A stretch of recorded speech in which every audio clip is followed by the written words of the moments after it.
नमस्कार दोस्तों। क्या भारत के युवाओं को ओटीटी प्लेटफॉर्म्स कर रहे हैं बर्बाद?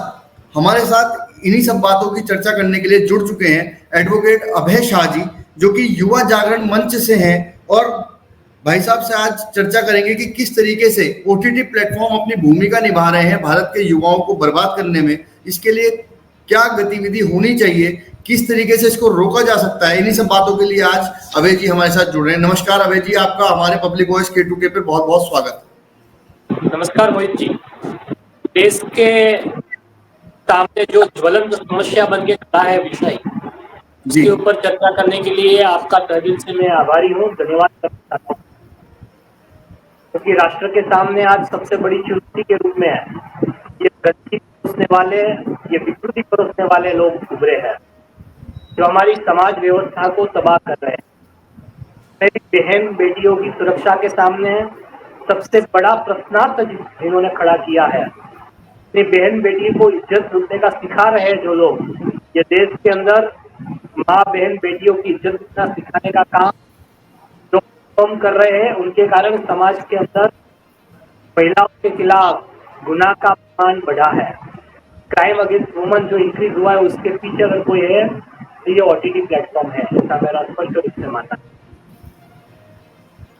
जिस तरीके से अभी आपने कहा कि भारत के अंदर जिस तरीके से अपराध बढ़ रहा है, पहले की अगर हम बात करें, पहले गुरुकुल के अंदर पढ़ाइयाँ होती थी, वहां पर बताया जाता था कि किस तरीके से मर्यादित जीवन जीना चाहिए। लेकिन आज ओटीटी प्लेटफॉर्म जब कोई ना भी देखना चाहे उसको भी वो सब दिखा रहे हैं, जिससे कि उनके अंदर ये सब बातें देखी जा सकती हैं और रेप के केसेस भी बढ़ रहे हैं। क्या लगता है आपको कि जिस तरीके से अभियान चल रहा है, कहीं कोई इसके लिए आवाज उठा रहा है या इसके लिए आवाज अभी उठानी जानी है? अभी देश के सभी लोगों, गणमान्य लोगों की मांग है कि ये गंदगी परोसने वालों के खिलाफ डिजिटल सर्जिकल स्ट्राइक होनी चाहिए। हमारे गुजरात के अंदर हमारे भारत सरकार के पूर्व केंद्रीय सूचना आयुक्त जी के नेतृत्व में विभिन्न संस्थाएं कार्य कर रही है। हमारे देश के शीर्षस्थ संत है परम पूज्य स्वामी रामदेव जी महाराज, श्री रविशंकर जी, हमारे हिंदू धर्म आचार्य सभा के स्वामी परमात्मानंद जी महाराज है, वो सभी संतों ने आवाज उठाई है। देश की सर्वोच्च मंच है संसद के अंदर, देश के सभी गणमान्य सांसद सदस्यों ने भी ये विषय के अंदर चिंता की है। हमारे केंद्रीय मंत्री श्री ने संसद के स्थल पर किया है कि गंदगी परोसने वालों के खिलाफ हम ब्लॉक करेंगे, उसकी एप्लीकेशन को ब्लॉक करेंगे।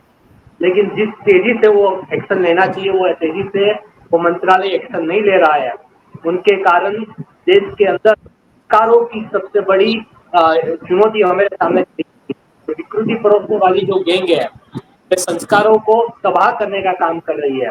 हम विद्यालयों के अंदर जाके बच्चा को अच्छा संस्कार देते हैं, हमारी पाठशालाओं के अंदर, घर के अंदर अच्छा संस्कार मिलता है, लेकिन ये गलत कंटेंट हमारे बच्चों को, हमारे भावी को बिगाड़ने का काम कर रहे हैं। जो साइंटिफिक लोग कहते हैं, जैसा देखेंगे जैसा करने की इच्छा होगी। आप जो चीज को बार बार देखोगे तो ऐसा आप विजुअलाइज करोगे, बाद में वो आपके एक्शन के अंदर कन्वर्ट हो जाएगा। तो ऐसा ही हो रहा है, जो चीज बार बार देख रहा है तो उसकी हवस की आग पैदा कर रहे हैं, वो हवस की आग पैदा करके तो मानव को, उसके युवाओं को तबाह करने का काम ये प्लेटफॉर्म कर रहे हैं। कुछ चंद पैसों की कमाई के लिए, चंद लोगों को कमाई करने के लिए वो डंपिंग करके वो समाज के अंदर हवस की आग पैदा करके समाज को तबाह करने का, हमारे युवा धन को तबाह करने का, हमारी भारत की भावी पीढ़ी को तबाह करने का काम कर रही है। उसके खिलाफ पूरा समाज जाग रहा है, अब उनकी खैर नहीं है। क्योंकि आज आप देखो तो छोटी बच्चों को भी स्कूल में भेजने से लोग डर रहे हैं। लोगों को पता नहीं चलता कि इतनी छोटी 3 साल की, 5 साल की बच्चियों के साथ कैसी दुर्घटना हो रही है, कैसे उनके साथ क्राइम हो रहा है, कैसे उनके साथ मोलेस्टेशन हो रहा है, रेप का अटेम्प्ट हो रहा है, ये रेप हो रहा है। इतनी छोटी बच्ची का कभी नहीं सुना था ऐसा, लेकिन फिर भी ऐसा हो रहा है। विकृति कौन डाल रहा है? सभी पूरे दिन वो लोग मोबाइल के अंदर बैठे हुए होते हैं, तो फ्री होते तब पूरे मोबाइल के अंदर ऐसा ही कंटेंट देखते हैं। ऐसा कंटेंट देख के देश का युवा धन तबाह हो जाएगा, शारीरिक रूप से तबाह हो रहा है, मानसिक रूप से तबाह हो रहा है और आर्थिक रूप से तबाह हो रहा है। उसका माइंड, बॉडी, सोल पॉल्यूट हो रहा है। तो ये जो लोग पॉल्यूट कर रहे हैं तो तत्काल प्रभाव से रोकना चाहिए। तो भारत का अर्थतंत्र तो तबाह हो जाएगा, लेकिन भारत की युवा शक्ति तबाह हो जाएगी। तो भारत को विश्व गुरु हम नहीं बना पाएंगे। हमें ने जो स्वप्न देखा था भारत को विश्व बनाने का छत्रपति शिवाजी महाराज ने का जो चारित्रवान भारत का सपना था, वीर सावरकर जी का जो सपना था, तो स्वप्नों को साकार करने के लिए हमें भारत के युवाओं को चारित्र संपन्न, प्रतिभा संपन्न बनाना होगा।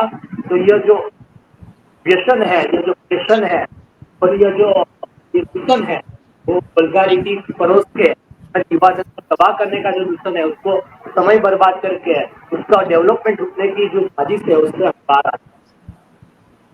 अभी आपने जिक्र किया कि पूर्व सूचना कमिश्नर उदय महुरकर जी ने आज एक ट्वीट भी किया था जिसमें कि उन्होंने कहा कि दिल्ली पुलिस ने एफआईआर लिखने से मना कर दिया है। क्या माना जा रहा है? और केंद्रीय मंत्रालय का भी आपने जिक्र किया था, तो क्या केंद्रीय मंत्रालय का सेंसर बोर्ड इस पे अपनी कलम नहीं चला पा रहा है, या कहीं ना कहीं उनकी भी इच्छा शक्ति कहीं कमजोर है? देश के अंदर भारतीय न्याय संहिता है, उसके और indecent representation of woman act है और इंफॉर्मेशन टेक्नोलॉजी एक्ट है।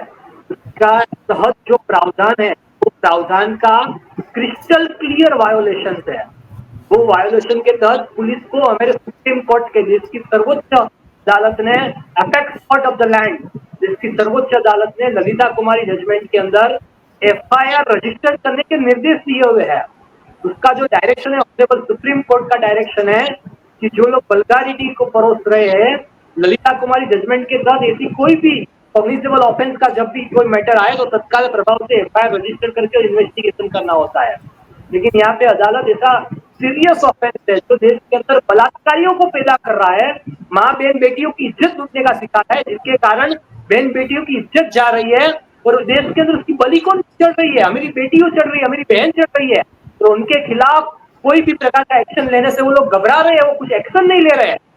क्यों? उनके ऊपर प्राइमा फेसी केस एस्टैब्लिश हो रहा है, फिर भी उसके खिलाफ क्यों एफआईआर रजिस्टर नहीं हो रही है? ये बहुत बड़ा सबसे गंभीर प्रश्न है। हमारी न्याय व्यवस्था के ऊपर कानून का जो इन्फोर्समेंट करना है, उन लॉ एनफोर्सिंग एजेंसी को, पुलिस को तत्काल प्रभाव से एफआईआर रजिस्टर करके उनका प्राइमा फेसी केस बनता है और उनके खिलाफ कड़ी से कड़ी सजा हो, उनको अरेस्ट करके कड़ी से कड़ी सजा दिलाने का काम करना चाहिए, क्योंकि ये देश के युवा धन को तबाह कर रहा है और ये देश के अंदर से बलात्कारियों को पैदा कर रहा है और उनके खिलाफ सख्त से सख्त धाराओं के तहत सजा होनी चाहिए और कानून के तहत उनके खिलाफ कंप्लेंट भी रजिस्टर होनी चाहिए, ऐसी मेरी मांग है।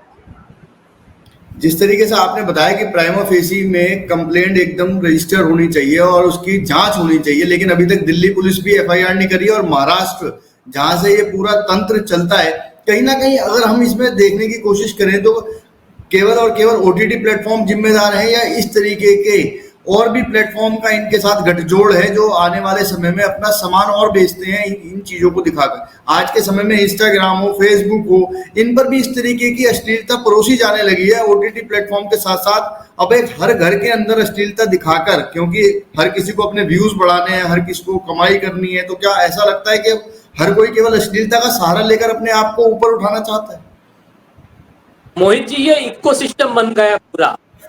वल्गारिटी परोसो और पैसा कमाओ, व्याभिचार बेचो और पैसा कमाओ। बलि किसकी चढ़ रही है? बहन बेटियों की बलि चढ़ रही है। आज माँ बहन बेटियों के अंदर डर का माहौल है। छोटी बच्ची से लेके बड़ी बहन के अंदर भी बाहर जाने से लोग घबरा रहे हैं, क्या कब हो जाएगा पता नहीं चलता है। ऐसे दुर्घटना, ऐसे रेप के केसेस बढ़ रहे हैं और ये इकोसिस्टम हमें तोड़ना होगा। ये जो वल्गारिटी परोस के जो पैसा कमा रहे, इसके लिए यह डिसीज पूरा स्प्रेड हो रहा है। तो ये जो डिसीज स्प्रेड हो रहा है, उसको तत्काल प्रभाव से रोकने के लिए इसको इनलीगल डिक्लेयर करना होगा। साहब, ये देश के अंदर अगर मीडिया चलाना हो, आपको न्यूज़पेपर पब्लिश करना हो, तो उसके कोड ऑफ एथिक्स का पालन करना होता है। आप कोई फेक न्यूज चला नहीं सकते हो, नहीं तो आपका आरएनआई का लाइसेंस कैंसिल हो जाता है। उनके आईटी एक्ट के खिलाफ कड़ी से कड़ी कंप्लेन होती है, आपके खिलाफ आपको सजा होती है, जुर्माना भरना पड़ता है, आपका दायित्व बनता है। लेकिन ये देश के अंदर ऐसे बेलगाम मीडिया कोई है तो ओटीटी प्लेटफॉर्म और सोशल मीडिया है, ये पूरे देश को तबाह कर रहे हैं और हम कब तक आंख पे पट्टी बांध के पूरा तमाशा देखते रहेंगे? हमारी मातृशक्ति स्वरूप देवियों का, हमारी नारी शक्ति का अपमान, ये दानव, ये ओटीटी प्लेटफॉर्म और सोशल मीडिया विकृति परोसने वाले दानव हमारी मातृशक्ति को बलात्कारियों के हाथों में बलि चढ़ा रहे हैं, तो हम कब तक चुप बैठ के पूरा तमाशा देखते रहेंगे? मैं पूरा देश को आह्वान करना चाहता हूँ, ये समय जागने का आ गया है। नहीं तो कल हम अपने बड़े खून के आंसू बहाएंगे ना, तो भी हम नहीं बचाएंगे। कल मेरी बेटी सुरक्षित नहीं रहेगी, कल मेरी बहन सुरक्षित नहीं रहेगी। जो विकृति परोसने वाले जो भेड़िए है ना, उसने मेरे समाज जीवन को तबाह कर दिया है। उनके खिलाफ समाज को जागने का वक्त आ चुका है। अगर आज नहीं जागे ना, अभी नहीं तो कभी नहीं। क्योंकि आप देखो किसी किसी दुर्घटनाएं होती है, छोटी छोटी बच्चे को भी नहीं छोड़ते हैं। ये हवस की आग कौन फैला रहे हैं? उनके खिलाफ कड़ी से कड़ी सजा होनी चाहिए। यह देश अभी मर्यादा पुरुषोत्तम प्रभु श्री राम का है। मोहित जी, प्रभु श्री राम ने लंका जलाई थी किसके लिए? सीता माँ की रक्षा के लिए नहीं, आदर्शों की रक्षा के लिए।